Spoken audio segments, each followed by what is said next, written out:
Election అప్డేట్స్ను అందరికంటే ముందుగానే తెలుసుకోవాలంటే ఈరోజే ఆర్టీవీ లైవ్ యాప్ని మీ మొబైల్లో డౌన్లోడ్ చేసుకోండి.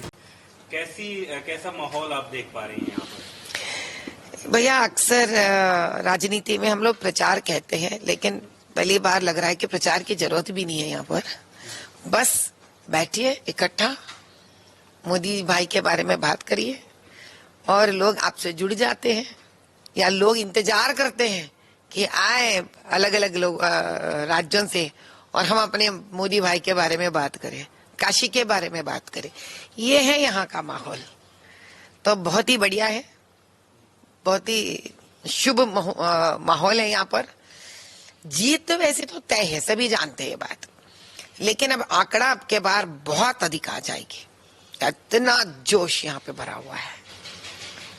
बीजेपी टारगेट कर रही है कि प्रधानमंत्री जी के जो जीत का मार्जिन है वो इस बार 10 लाख के पार जाएगा. बड़ा मार्जिन एक चाह रहे हैं, हो जाएगा. लेकिन कल अखिलेश यादव यहाँ पर थे, वो ये कह रहे हैं कि पहले वो कह रहे थे कि एक सीट जो बनारस की है वो बीजेपी जीतेगी. वो कह रहे हैं मुझे प्रधानमंत्री जी बिहार पे दिख रहे हैं. कैसे आप उनकी इस बात? सपना देख रहे हैं, खुद का बना हुआ सपना देख रहे हैं. सपने में रहने दीजिए. इंसान अक्सर सोने पर सपना देखता है. अखिलेश जी तो जागते जागते सपने देख रहे हैं. जो सपने जागते देखते हैं वो सफल नहीं होते हैं, उनको ये जानना पड़ेगा. ओवैसी साहब भी प्रचार कर रहे हैं, कल बनारस में थे. यहाँ से उन्होंने कहा कि मुस्लिमों की हालत यहूदियों की तरह हो गई हमारे देश में. इस तरीके की बातें वो कर रहे हैं. कैसे आप उसको देखते हैं? बस उनके लिए अगर ये लगता है एक बार हैदराबाद चले जाए. हमारे कॉन्स्टिट्यूएंसी में तो अभी भी वही तो एमपी साहब है और उनके ही एमएलए है. जरा उन्हें बस्ती मोहल्ले में जाएंगे तो बदतर से बदतर मुसलमानों के पसमंदों के घर दिखेंगे. तब उनको समझ में आएगा उनके यहाँ ही उन्होंने यहूदियों जैसे लोगों को पाल के रखे हुए हैं.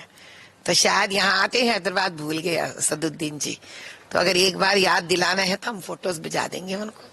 याद आ जाएगा हैदराबाद कैसा है, किस यहूदी में हमारे मुसलमान भाई बहनें जी रहे. तो एक बार देख लेंगे तो शायद फिर ये नहीं कह पाएंगे. एक आखिरी सवाल मैम, प्रधानमंत्री जी ने निश्चय किया है कि वो कन्याकुमारी में विवेकानंद जी का ने जहाँ पे ध्यान किया था वहाँ पर जो है 1 तारीख तक वो ध्यान में रहेंगे.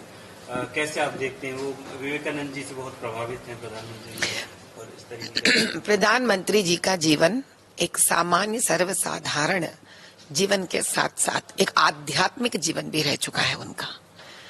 हम सब जानते हैं वो जप और पूजा पाठ यानी पूजा पाठ के जैसा नहीं, वो एक अंतर्गत ही भगवान का ध्यान भी करते हैं और बड़ी सात्विक जीवन को अपने जीवन में एक भाग बना के आगे बढ़े हुए हैं.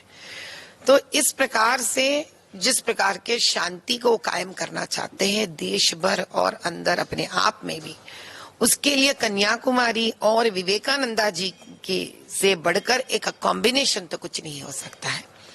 इसी से पता चलता है वो किस प्रकार के एक शांति को कायम करने वाले और चाहने वाले एक व्यक्ति है.